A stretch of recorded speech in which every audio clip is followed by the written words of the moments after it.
cosmetic surgery.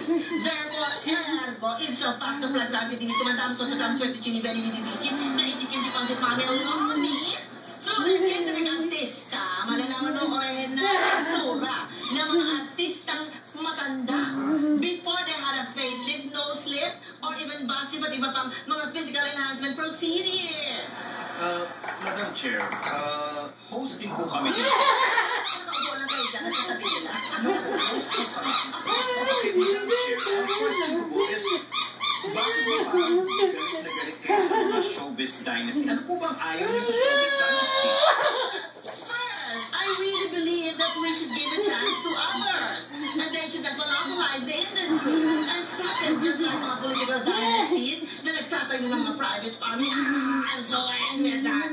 Aba, nagbinos still ang private army din. Ang mga showbiz families na yan, halimbawa na lang, pag may nakaaway ka sa isa sa malaking angka ng mga showbiz family, blip, blip, blip, blip, blip, blip, blip, blip, at saka sila blip, blip, blip, blip, blip, blip. Sabihin ko sa iyo, pagtutulungan ka ng mga yan. Ganun din naman, di ba? Sa politika, ang gulo-gulo nila. Naglaban-laban sila, nagsasabong-sabong sila kasi magkakaiba't magkakalaban ang kanila.